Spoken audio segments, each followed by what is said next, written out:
ऐसी 5 गलतियाँ जो आप देखते हैं कि जनरेशन दर जनरेशन बहुत कॉमन हर घर में हो रही हैं, सक्सेशन प्लानिंग या प्रॉपर्टी हैंडओवर या ट्रांसफ़र को लेके? आपने प्रॉपर्टी खरीदी कर दी, सेल डीड परचेज हुँ। जो भी है रजिस्ट्री में जाके आपने रजिस्टर कर दिया, लेकिन बाद में वो आपके नाम पे हुए कि नहीं वही आपको मालूम नहीं है। वो तो सेल डीड में हो सेल डीड में बस इंडेक्स तो आ जाएगा, हुँ। आपके नाम पे वो प्रॉपर्टी सेल हुई है, बस इतना ही उसका प्रूफ है। ओह! लेकिन उसका जो म्यूटेशन करना होता है वो तलाटी के पास या आपके जो भी लोकल अथॉरिटी है उसके पास जाके वो प्रॉपर्टी आपके नाम पे ट्रांसफर करना होता रिकॉर्ड चेंज होता है। है, रिकॉर्ड चेंज करना पड़ता है। सिर्फ इधर एग्रीमेंट रजिस्टर करने से आपकी प्रॉपर्टी चेंज नहीं होगी, वहाँ पे जाके आगे ट्रांसफर करना होता है। ये सबसे बड़ी मिस्टेक है, लोग वो करते नहीं, उनको मालूम नहीं है ये कैसा करना होता है। मैं ये हमेशा बोलता हूँ कि एक एडवोकेट और एक डॉक्टर, ये लोग ह्यूमन्स की सबसे डार्क साइड्स देखते हैं।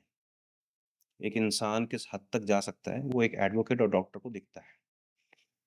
तो आपके एक्सपीरियंस में sir what are those 5 things, ऐसी 5 गलतियाँ जो आप देखते हैं कि जनरेशन दर जनरेशन बहुत कॉमन हर घर में हो रही हैं, सक्सेशन प्लानिंग या प्रॉपर्टी हैंडओवर या ट्रांसफ़र को लेके?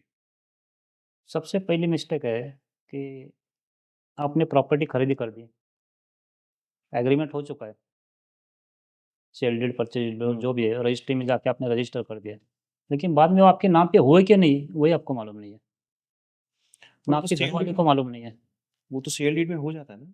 सेल डीड में बस इंडेक्स तो आ जाएगा, हुँ। आपके नाम पे वो प्रॉपर्टी सेल हुई है, बस इतना ही उसका प्रूफ है। ओह! लेकिन उसका जो म्यूटेशन करना होता है वो तलाटी के पास या आपके जो भी लोकल अथॉरिटी है उसके हुँ। पास जाके या म्यूनिसिपल कॉर्पोरेशन है वहाँ पे जाके वो प्रॉपर्टी आपके नाम पे ट्रांसफ़र करना होता है, रिकॉर्ड चेंज होता है। रिकॉर्ड चेंज करना पड़ता है। सिर्फ इधर एग्रीमेंट रजिस्टर करने से आपकी प्रॉपर्टी चेंज नहीं होगी, ओह! वहाँ पे जाके आगे ट्रांसफ़र करना होता है। ये सबसे बड़ी मिस्टेक है, लोग वो करते नहीं, उनको मालूम नहीं है ये कैसा करना होता है, क्योंकि उन्होंने लोकल लॉयर हायर किया हुआ रहता है सस्ते वाला, उसका काम वही है, बस आओ रजिस्टर करो, उसको 2 पैसा मिल गया वो निकल जाएगा, लेकिन बाद में क्या? और हुँ। आप लोगों को लगता है कि प्रॉपर्टी हो गई मेरे नाम पे, तो करेक्ट। प्रॉपर्टी आपके नाम पे होती नहीं है।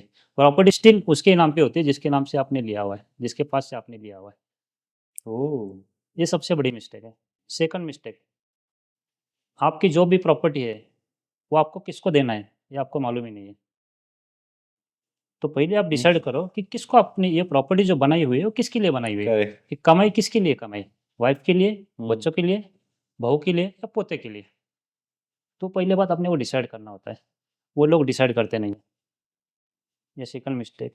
थर्ड मिस्टेक, आज की तारीख में हर एक जन इंश्योरेंस लेता है, हेल्थ इंश्योरेंस लेता है, लेकिन विल नहीं बनाता है। हुँ। तुम्हारी करेक्ट, हम सोचते ही नहीं उसके बारे में। वो क्या सोचता है कि मैं थोड़ी मरने वाला हूँ। अरे तू अगर नहीं मरने वाला है तो हेल्थ इंश्योरेंस क्यों लिया तूने? बराबर तू है। जिम भी जाता है और साथ में हेल्थ इंश्योरेंस भी निकालता है। तेरे को मालूम है तू बीमार नहीं पड़ने वाला है, फिर भी हेल्थ इंश्योरेंस लेता है। करेक्ट। तो फिर विल बनाना चाहिए। हर एक जन ने विल बनाना हुँ। चाहिए, तो विल नहीं बनाना ये सबसे बड़ी मिस्टेक है। और चौथी मिस्टेक कि ट्रस्ट नहीं बनाते लोग, फैमिली ट्रस्ट। अगर आपने जो प्रॉपर्टी इतनी बनाई है करोड़ों रुपए की, वो किसको जाना चाहिए? कितने जनरेशन आगे चलने चाहिए? वो आप लिख सकते हो। ये लोगों को मालूम नहीं है। तो वो चौथी मिस्टेक वो है कि ट्रस्ट फॉर्म नहीं करने का। और पाँचवीं मिस्टेक, आप जो ट्रस्ट बनाओगे, उसके अंदर जो ट्रस्टीज़ है, हुँ। वो प्रॉपर नहीं करते। प्रॉपर लोगों को अपॉइंट करना चाहिए, प्रॉपर एजेंसी को उसके अंदर ट्रस्टी बोल के अपॉइंट करना चाहिए। अगर उसने गड़बड़ कर दी, तो आपका ट्रस्ट का पूरा जो ऑब्जेक्ट है, वही फेल हो जाता है। तो इसके लिए प्रॉपर लॉयर से वो बनाना होता है, अदरवाइज़ आपका ट्रस्ट का मीनिंग निकल जाएगा।